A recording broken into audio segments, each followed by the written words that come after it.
Hi. So today we will start with six laws of karma or six laws of energy.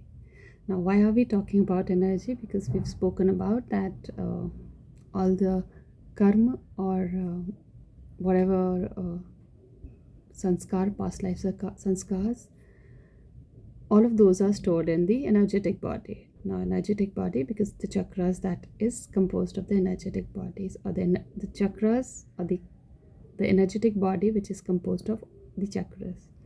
So basically these six laws are the laws of energy, uh, which help us to understand karma more. Now the first law of energy is the law of attention. We all know that wherever energy goes, or wherever the attention goes, the energy flows. It's as simple as that. So that's true for everyday life, right? Wherever we put our attention into, the energy will go there. The second law is the law of expansion. Hence, wherever the energy goes, the energy will expand. Uh, Now, that also is applicable to everything and everyday's things that we see. The third law of energy is the energy or the law of yes. So whatever we choose in life, or whenever we make a choice, it's a, or we don't even make a choice, because that's also a choice of not making a choice. Uh, it is a message to the universe, or to life, that yes, I'm ready to receive it. So to say, if I have to give an example, if I'll say that yeah, life is always tough, so be it. The universe will make sure, or will give you uh, what and how you perceive life as. So if you believe that it is difficult, it has to be difficult, it will be difficult. If you believe uh, that life is beautiful, easy, it will be easy and beautiful. Now understand it this way: whatever you are, you will receive that. Now of course, the law of attraction also talks about this, but law of attraction is again another law which we have abused like anything, along with power of manifestation, but we'll talk about that later. Right now what I'm saying is that whatever you say yes to, the universe will give you exactly that, whether you believe it or not, that you are believing in something. And there comes the concept of the unconscious. So maybe consciously you are saying that I am not like this, I do not believe that life is hard and life is tough and you have to work very hard to be happy in life. uh, the subconscious or the unconscious is not aware of it. The subconscious and the unconscious has uh, its own set of uh, uh, stories, which again comes from the karma, which we've already spoken, and we'll understand it more. Today I'm just talking about the laws of energy, and then we'll break it up and we'll understand more. So the subconscious, as I had spoken earlier also, that it's the unconscious where all the sanchit is also stored, and all the trauma, all the everything is stored there, and we basically function based on all of those programming which is there in the subconscious or the unconscious. We'll talk about the subconscious as well as the unconscious some other day. But yes, whatever you're saying yes to, be it from the conscious mind or from the unconscious mind, you will receive. So even if you feel that you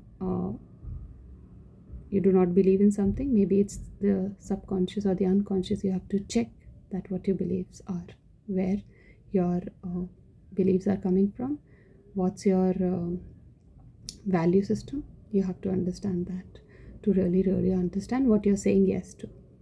That brings us to the fourth law, which is the law of free will. Now this is a very interesting and a very important law, because and especially for like mothers and people who are want to help others. We all have our own soul path, and based on that, our lives are being what it is. When we see some of us, specifically some of us, people who have the aspect of empathy, and I'm not talking about sympathy. We all have sympathy and we all have loads of sympathy to give others, but we're not talking about sympathy, we're talking about empathy. And if you have empathy, and only mind it, only 2% of people around the world has this gift of empathy. Most of us are in the zone of sympathy. And if you're empathy if you are empathetic, then you feel sad when you look around and you want to do something for them. You want to do something for people, you want to help, who are not just your family and friends but even other people. And the problem, whether it's for your family or for the outside, the problem is that uh, you cannot interfere in somebody else's soul path or soul karma, or something that they have decided, their soul has decided. Maybe at a physical level we don't understand, because, and we'll talk about this when we'll talk about soul path and soul contracts and all of that. But the fact that the free will exists, and there is a reason the free will exists, because it's part of the evolution. We'll talk about that also. Every person has its own choices and own direction in life to follow. So we cannot interfere in anybody else's soul plan. That's one of the important law and a thing to remember about karma. The fifth one is the law of divine timing. Now, a lot of us feel that we are good, we are intelligent, we are this and we are that, and still we're not successful in whatever aspect in your life, whether it's relationship or profession or whatever. So a lot of us feel that I'm eating healthy, I'm being in a very health freak mode, still I have put on weight, still I am struggling with diseases, when I see others people are not, right? Now the fact is that it's all in your soul path, it's all in your so this it is taking you somewhere, right? We all are unique in our own ways, and there is a reason behind it. And things are not turning up, there are multiple reasons, and I'm not saying there's only one reason, that you've done something so it's coming from your past. It's not like that, it's more complicated, more complex than that. So and we'll understand it as we go ahead. So what happens is that we'll have to understand that there's a feedback that the life is keep giving us, and that is why I say that the horoscope is very important, the day you were born is very important, because that is what will give you glimpse of understanding of how and why things are the way they are in your life, right? Now the problem is we get again stuck with anything that is just a helping tool. It is a helping tool, right? It's not something that you should be obsessed about. Again, anything you are obsessed about is karmic in nature. It is again giving you and keeping you in a trap, in a loop. So anything which is not making you free is karmic. So again, that's a warning about being too much into horoscope. And the similarly same thing goes for PLRs and past life regression. I'm not against it. There are people who really need it. But the thing is that we get stuck with all of this, and then we blame that the occult world is bad. All these divination tools are bad. They are just tools for you to get external help. See, in the healing journey, there are two stages. One is when you are a seeker and you are looking for, so there's a normal life that is happening, and then comes a time that you become a seeker when you're ready to heal yourself. The day you choose that, you start looking for small things like maybe horoscope or something, some self-help book. That is the day when you, from your normal routine, start your journey of healing. And it is different for everybody, but I'm just giving you an example. So that the day you choose to pick up something where you feel that whatever have been, it's not working, or maybe it's very unconscious. So you pick up a book on horoscope, you pick up a book on shadow work, you pick up a book on psychology, or some scripture, or say anything, right? That is the day when your healing journey starts. Now, that is the seeking mode, and you get into then looking for answers from external sources, be it horoscope, be it PLR, be it books, be it gurus, be it speakers, be it coaches, all of those.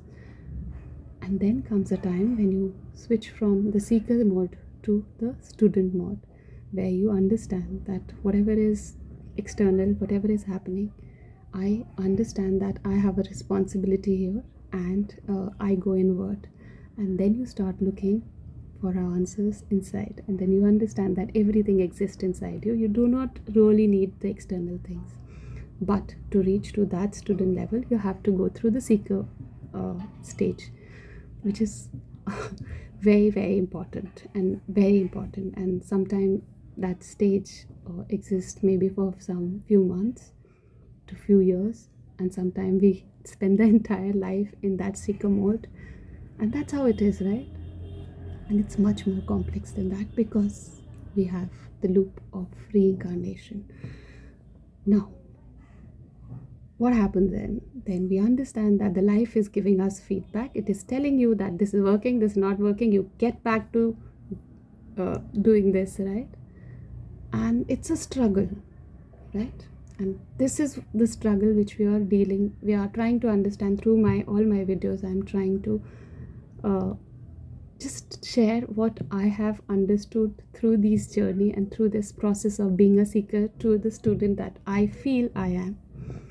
And I know that student thing, or the student tag, doesn't end ever. And we'll talk about this also more, because the day we stop from being a student, one thing is very important. Till the time I'm here on this earth, or anybody is there on this earth, no matter how evolved, how enlightened being a person is, he is a student. And if you really see a big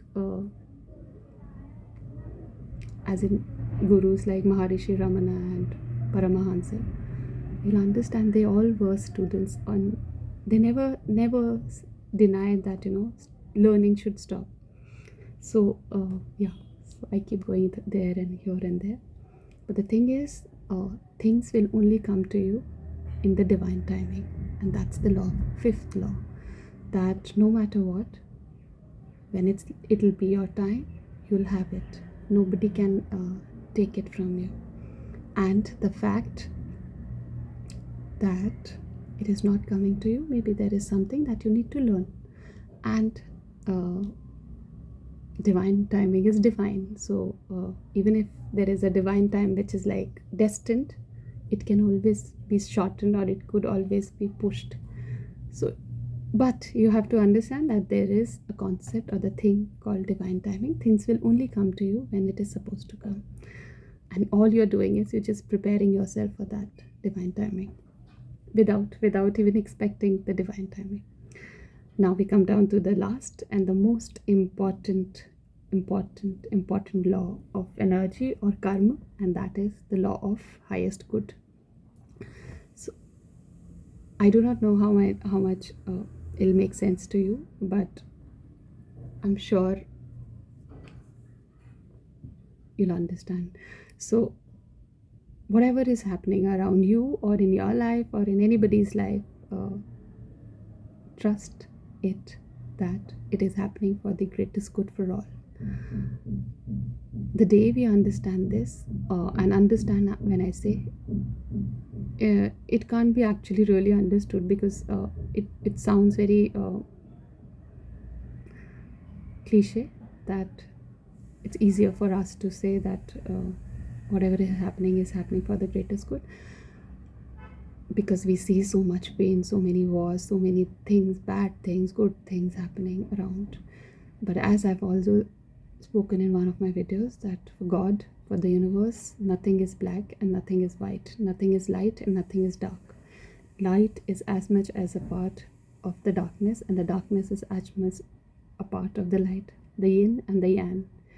Without the yin, the yang doesn't exist, and without the yang, yin doesn't exist. And hence, for universe, nothing is bad and good. It is only law of karma that is being played, that is being in play, and that is we were trying to understand that how we can understand it and work on it. So yes, everything that is happening in my life and in other people's life is there's a greater reason, and we understand it and accept it. Now the last part is, I'm often asked that if karma is something that has to come in your life, and probably you have to just accept it and flow, let it be, and why do you need healing? So the reason is that so prarabdha will come, the problems will come. There are certain problems which are, and it's there are different kinds of prarabdha also. So one kind of the prarabdha is which you can't change, you have to bear it no matter what. The other prarabdha is which you can make little changes, and the biggest karma that you have is the futuristic karma or the kriyaman karma, which you are doing, which I am doing right now, which can help me build my better future, right? So healing is part of that. I can't be stuck where my prarabdha has got me to, but I have a choice to make a better choices. Uh, and for making better choices, you have to overcome what has happened in your life, right? All of those things which has happened, where we are not stuck there, and we understand that why and how it is happening, and we see a higher perspective to it. We increase our consciousness, we increase our vibration, and we understand that why things were happening, why, what are they trying to tell me, and we act accordingly into the future, right? So yes, this brings me to the end of the video, and this was about the 6 laws of energy, or the 6 laws of karma that exist. We'll understand things more, and we'll also now we'll start working that how do we work on our karma, and where do we start. Have a great week. Thank you so much. Bye bye.